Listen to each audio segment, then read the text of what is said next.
You know that feeling when you're about to say something real, something you actually believe, and then you look around the room, do the math, and say something else instead. Not a lie exactly, just the safer version, the version that won't raise eyebrows, the version nobody will have a problem with, the version that lands smoothly and leaves no trace and costs you, in some way you can't quite measure, something you haven't figured out how to name yet. Most people do this dozens of times a day, at work, at dinner, online, in their own heads before the thought even fully forms. The constant, low-grade, almost completely automatic process of checking.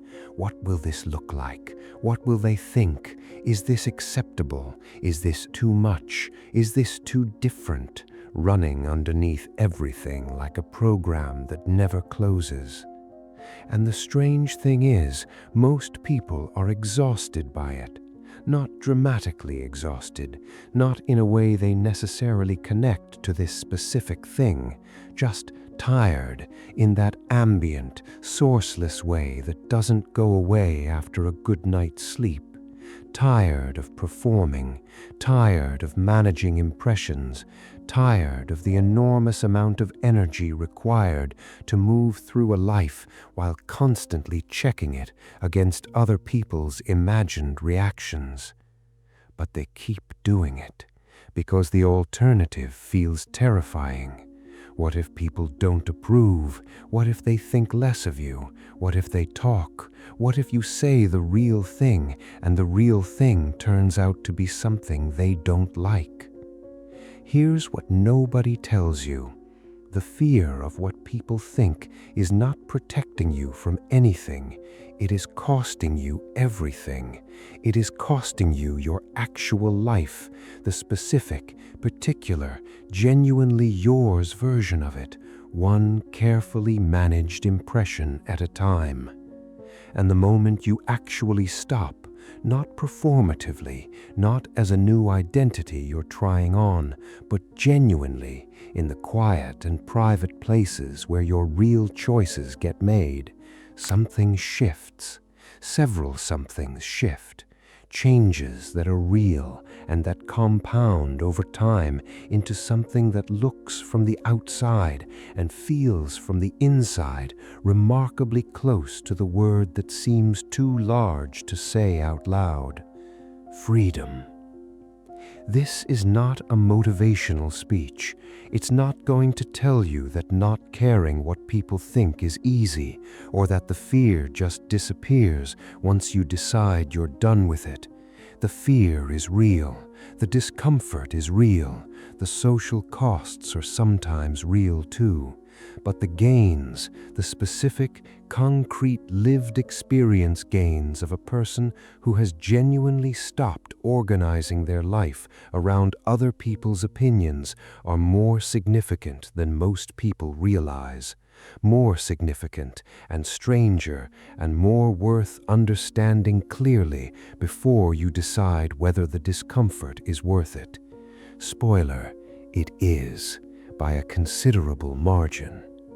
Let's talk about what actually happens. This sounds obvious until you realize how few people actually know.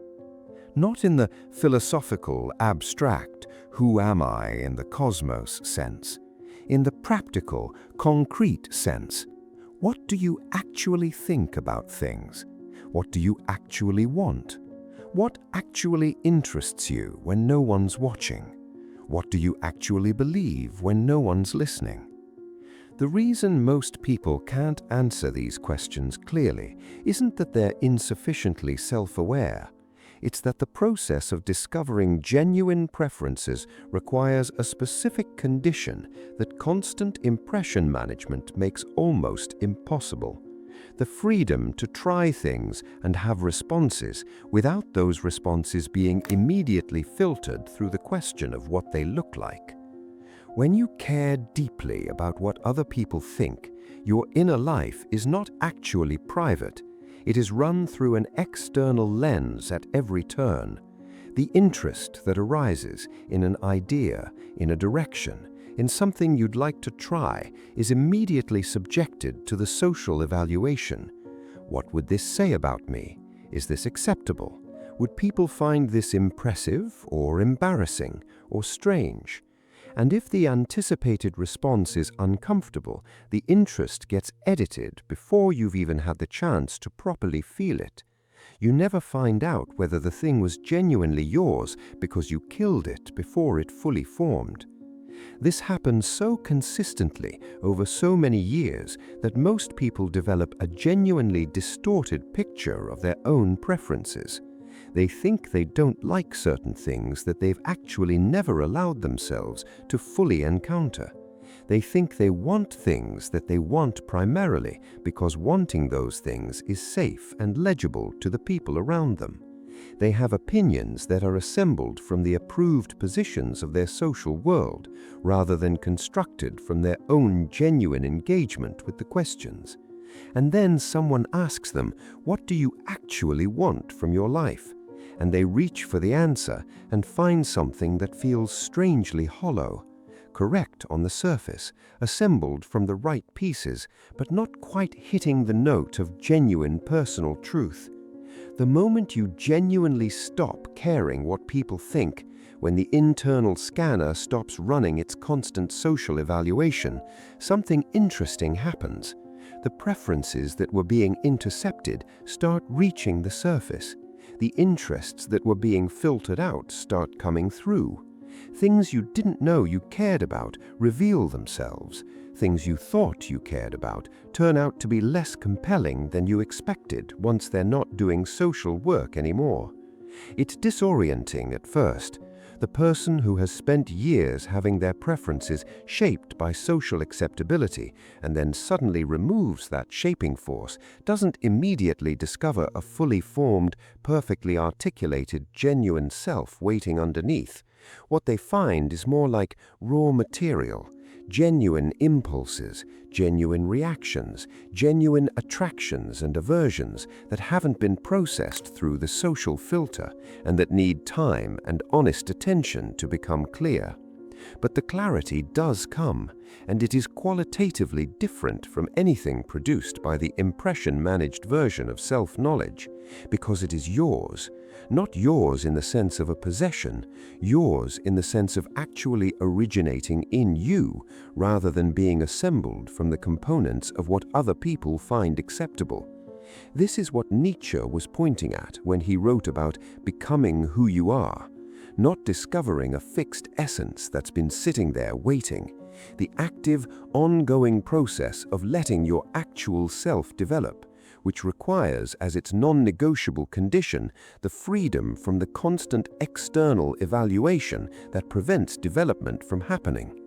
The practical shape of this looks like you start noticing what you actually gravitate toward when you're not being watched, what you spend time on when there's no one to impress, what questions actually hold your attention, what kinds of people you actually enjoy rather than the ones you're supposed to enjoy, what work actually engages you versus what work performs well for an audience. And from those observations, slowly a picture emerges. Not the picture you'd have assembled for public consumption, a stranger picture in some ways, less polished, more specific, more particular, more genuinely specifically you. That picture, imperfect and incomplete and in progress as it is the foundation of everything else. Every genuinely good decision you will ever make about your life will be made from it. Every relationship worth having will be built on it. Every creative or professional or personal direction worth pursuing will be connected to it. You cannot build a genuine life on borrowed preferences, and you cannot find out what your actual preferences are while you're spending all your energy managing what other people think of them. The first miracle is simply this: when you stop performing, you start existing. And existence, actual, specific, unmanaged existence, turns out to be the thing you were looking for all along, underneath all the performance.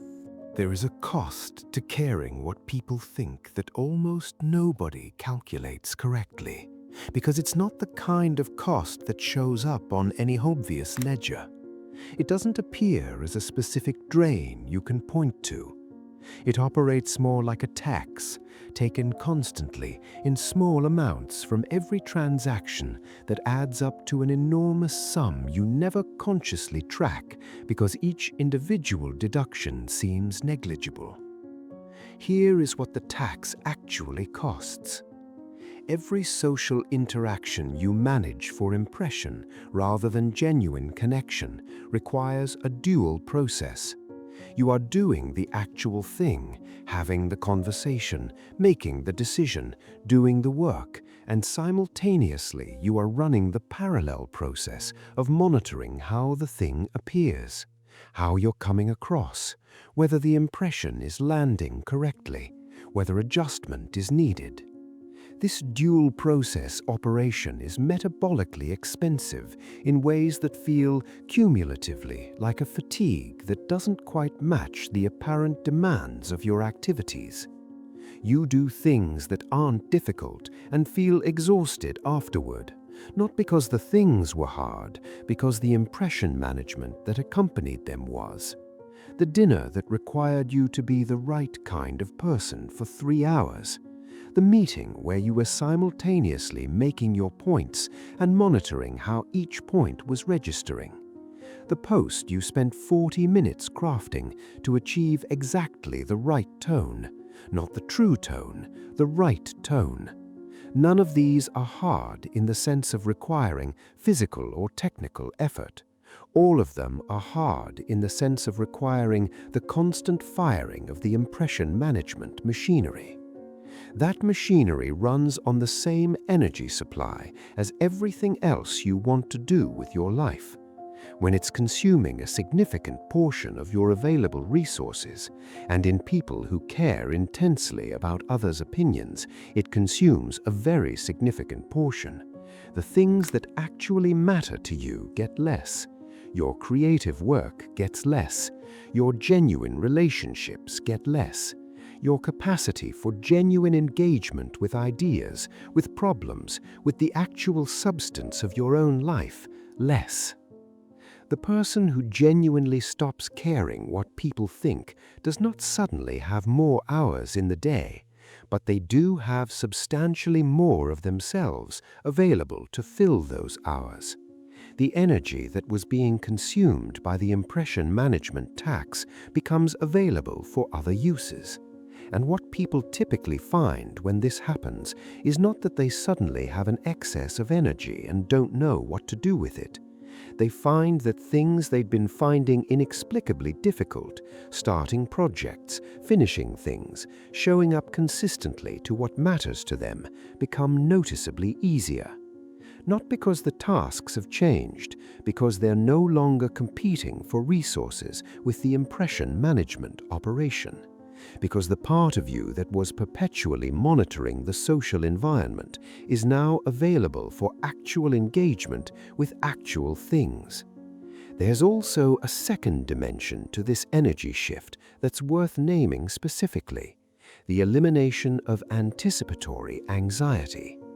A substantial portion of the energy consumed by caring about others' opinions is spent in advance of any actual social encounter, in the imaginary conversations that run through your head before the real one, in the rehearsal of how you'll explain things, justify yourself, present yourself in the most acceptable light, in the pre-processing of every decision through the filter of how it will be received. This pre-processing happens constantly, at night, in the spaces between activities, in the background of seemingly unrelated thoughts, and it is exhausting in exactly the way that actual problem solving is exhausting, except that it never produces a solution, because the problem it's trying to solve isn't a real problem. It's a hypothetical social verdict that may never even be rendered. When you genuinely stop caring about that verdict, the anticipatory machinery turns off, The imaginary conversations stop. The rehearsals stop. The pre-processing of your decisions through the social evaluation filter stops. And the mental space that was being consumed by all of that, which turns out to be a very large space, becomes available for things that are actually happening in your actual life in actual time. People who make this shift often describe it using language about clarity. They say things like, "I can finally think." What they mean is that the background noise, the constant low-level processing of social evaluation, has quieted enough that the foreground, where their actual thoughts and genuine engagement live, has become louder by comparison, not quieter overall, clearer, more available. This clarity of mind, this actual availability to your own experience and your own thinking, is one of the most valuable things you can have, and it is specifically, directly, practically incompatible with the constant consumption of your cognitive and emotional resources by the machinery of impression management. You cannot be fully present in your own life and simultaneously be managing how your life looks to everyone watching it. These are competing processes. The energy is finite. Every unit spent on one is a unit not spent on the other. The miracle of energy is not magic, it's arithmetic. Stop spending the majority of your resources on the impression management tax, and suddenly the available remainder, available for your actual life, your actual work, your actual relationships, is considerably larger than it was. What people do with that remainder tends to surprise them, because the things they actually care about, freed from competition with the impression machinery, turn out to be more compelling, more generative, more worth spending a life on than they'd realized when the machinery was consuming most of the available fuel. Here is a paradox that sounds wrong until you've experienced it. The people who care least about being liked are often the most genuinely liked. Not most widely liked, not liked by the largest number of people. Genuinely liked, deeply, specifically, by the people whose liking actually means something, in a way that the impression-managing people-pleaser almost never is. The reason is simple and slightly uncomfortable. Genuine liking, the kind that has actual depth, that holds up over time, that means something in moments of difficulty, is a response to a real person, to someone who is actually there, actually present, actually themselves in the specific and particular way that makes genuine connection possible. You cannot genuinely like a performance, however skillful. You can enjoy it, you can appreciate it, you can be comfortable in the presence of it, but the specific warmth of genuine human connection requires two actual people actually meeting, and a person who is permanently managing their impression is not fully present for that meeting. The part of them that's managing is not available for connecting. The impression-managed version of a relationship has a characteristic quality that most people have experienced and almost no one can precisely name. There's a smoothness to it that feels slightly off, a sense that the person you're talking to is somehow slightly not there, agreeable and pleasant and easy to be around, and yet consistently just behind glass, available but not quite reachable, present but not quite genuine. And the people on the other side of that glass, the ones receiving the carefully managed presentation, feel it, not always consciously, but they feel the difference between genuine contact and managed contact, and they respond to it over time in ways that the impression-managing person finds bewildering, by not quite feeling close no matter how much time they spend together, by not quite trusting, no matter how consistently pleasant the interactions are, by not quite showing up in the ways that matter when the mattering happens, because they don't actually know the person behind the glass. The person behind the glass has not allowed them to. When you stop caring what people think, when the impression management process genuinely relaxes, the glass comes down. Your actual self becomes present in the room, and what happens then is one of the more astonishing social experiences available. People feel the difference immediately. The conversations change quality. The connection that was always possible but never quite achieved suddenly arrives. People who were pleasant acquaintances become genuine friends. People who were already friends become something deeper. Not all of them, this is important to acknowledge. Some people who were comfortable with the managed version, people who had their own investment in the smooth surface, will be unsettled by the genuine one. They will become less warm, less present, less reliably there. And this will initially feel like a loss, and it is a kind of loss, and it is worth acknowledging as such. But what becomes clear over time is that those relationships were never what they appeared to be. They were comfortable arrangements between managed surfaces.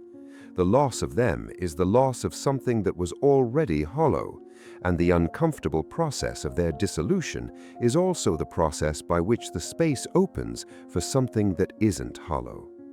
The relationships that remain and the new ones that become possible once you're actually showing up as yourself have a different weight, a different texture. The conversations can go somewhere real. The honesty can be mutual. The support, when it's needed, is more likely to be actual support rather than comfortable performance, because both people are actually there.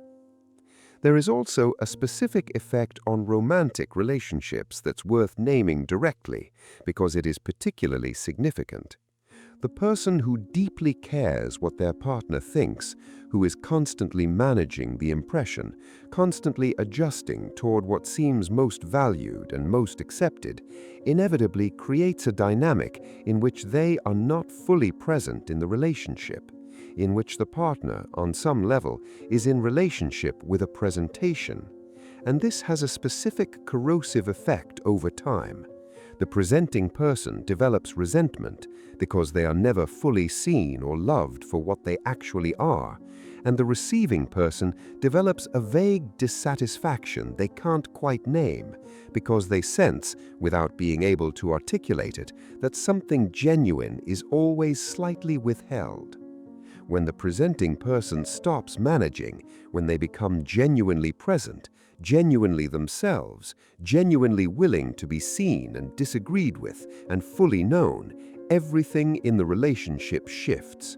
Sometimes toward greater intimacy and connection.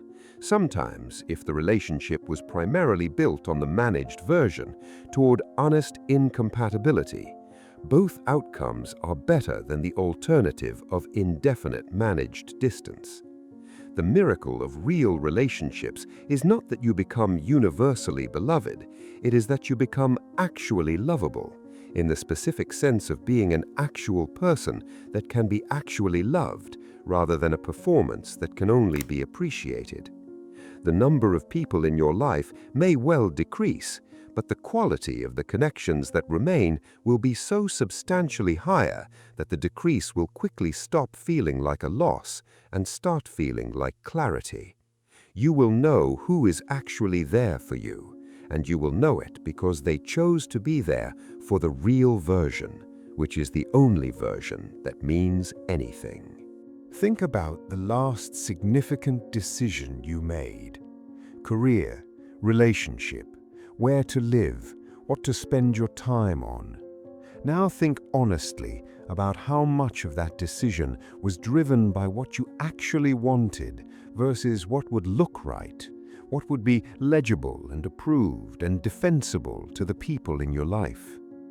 For most people, if they're honest, the proportion is uncomfortable. Not because they're weak or shallow, because the impression management process is so thoroughly integrated into how they make decisions that it doesn't feel like a separate variable. It feels like just how thinking works. The social evaluation and the genuine preference are so intertwined that separating them would require a level of deliberate attention that almost nobody brings to their own decision-making. But the effects of this intertwining are visible.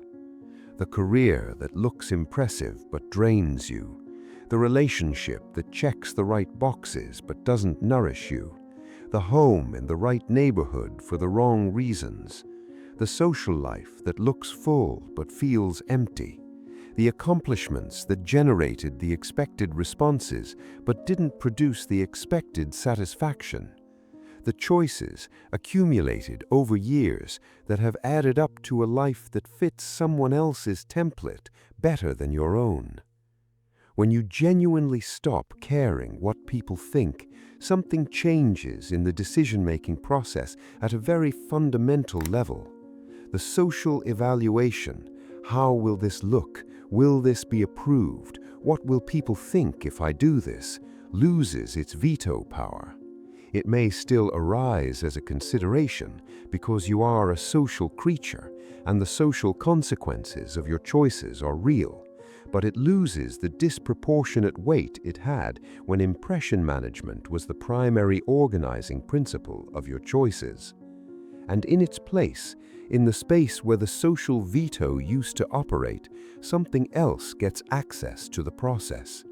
Your actual assessment of what you want your life to look like, your genuine evaluation of what nourishes you and what drains you, your honest sense of what you're actually good at, what actually interests you, what kind of work and what kind of relationships and what kind of environment actually fits the specific person you are, rather than the person the social template says you should be. Decisions made from this place look different. They are often less legible to the people around you. They don't always come with ready-made justifications. They sometimes require you to explain yourself in ways that feel exposing. They involve the specific vulnerability of saying, "This is what I actually want," without the protective buffer of, "and everyone agrees this is the right choice." But they fit. That is the word that keeps appearing when people describe the experience of making decisions this way after years of making decisions primarily for social approval. Not perfect, nothing is perfect. Not without cost, all significant choices have costs, but fitting, having the quality of actually belonging to the life of the person who made them. And decisions that fit compound in ways that decisions made for approval never quite do, because each fitting choice creates a slightly better context for the next choice. Each decision that genuinely reflects what you want and who you are makes the next one slightly clearer, slightly more aligned, slightly more yours. The life gradually becomes more coherent, not in the sense of being more easily explained to other people, but in the sense of being more genuinely integrated around an actual self rather than around an approved template. There is also a specific effect on the experience of success worth addressing here. The person who makes decisions primarily for social approval and then achieves what they set out to achieve has a peculiar experience at the moment of arrival. They find that the achievement, however genuine, doesn't produce the satisfaction they anticipated, because the thing they achieved was defined by other people's standards. The approval they were seeking arrives, and it is real and it is pleasant, but it doesn't touch the deeper place that was hoping to be satisfied, because that deeper self wasn't being consulted in the choice that led to the achievement. The deeper self was bypassed in the decision-making, and it remains bypassed at the destination. The person who makes decisions from genuine preference, who pursues what they actually want, regardless of how it looks, has a different experience. The achievement, when it comes, lands differently. Even if the external response is less enthusiastic, it touches something real. It produces a satisfaction that has actual substance because it was made in response to something actual. This is the difference between approval and fulfillment, and it is one of the most important differences available to understand, because an enormous number of people spend the majority of their lives successfully pursuing the first, while unable to figure out why they can't seem to access the second. Stop making decisions for approval. Start making them for fit. The external recognition may decrease. The internal recognition, the quiet, private, genuinely yours experience of living a life that is actually yours, will go up by considerably more than the difference. This last one is less talked about, but it might be the most important. There is a mechanism in human social life that operates so pervasively and so invisibly that most people never identify it as a mechanism at all. They just experience its effects as pressure, as obligation, as the sense that they don't quite have the freedom they're supposed to have without seeing the lever being pulled. The mechanism is this: the person who cares what other people think is the person who can be controlled by what other people think. And most of the social structures we inhabit, from close relationships to workplaces to cultural institutions, know this, consciously or not, and use it. The currency of approval is extraordinary leverage. It does not require authority or force or even explicit communication to work. All it requires is the knowledge that a person will adjust their behavior in order to maintain it. And once that knowledge is established, once it becomes clear that this person's choices can be influenced by the threat of disapproval or the promise of acceptance, that person becomes, to varying degrees, a lever, something that can be moved. Think about the dynamics in your own life where this has operated. The relationship where you consistently gave more than you wanted to give because the cost of not giving was disapproval. The workplace where you consistently performed beyond your actual capacity because the cost of not performing was exclusion. The social circle where you consistently expressed opinions you didn't hold because the cost of holding different ones was too socially expensive. The family dynamic where you consistently occupied a role that wasn't yours because the alternative was the specific pain of letting people down. None of these may have involved explicit coercion. None of them may have involved anyone consciously trying to control you. The mechanism doesn't require malice. It requires only the combination of your desire for approval and someone else's, conscious or not, awareness of that desire. When those two things meet, control happens as naturally as water flowing downhill. The person who genuinely stops caring what other people think breaks this mechanism at the root, not by becoming callous or isolated or indifferent to the people in their life, by removing the lever, by no longer being movable through the threat of disapproval. And what happens when this lever is removed is one of the more interesting social experiences available. People reveal themselves. The people who were in your life primarily because you were agreeable and accommodating and movable, they become less interested. The relationships that were built primarily on your compliance with their implicit requirements, those relationships change shape. Sometimes they end. Sometimes they transform into something more genuinely mutual once the implicit requirement for compliance is removed. And the people who remain, who are still there once you've stopped being leverageable, those people are in your life for reasons that are worth being there for. They are not there because you make things easy for them. They are there because they actually want to be there for you, because they see something in you that is worth seeing and that they want to be in proximity to, Even now, that proximity doesn't come with the fringe benefit of a person who can be moved by their opinion. There is a particular quality of freedom that comes from being genuinely difficult to control. Not difficult to be around, the genuinely free person is often considerably easier to be around than the impression-managing person, because they're actually present and their agreeableness, when it shows up, is real rather than strategic. But difficult to control in the sense of you cannot make them do what you want by threatening to think less of them. The lever doesn't work. This changes the fundamental power dynamic of every relationship you're in, not in a way that creates dominance or superiority.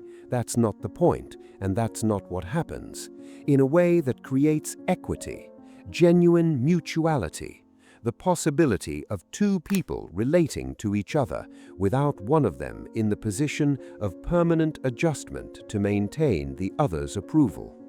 There is also a broader dimension of this that goes beyond individual relationships into the cultural and social level.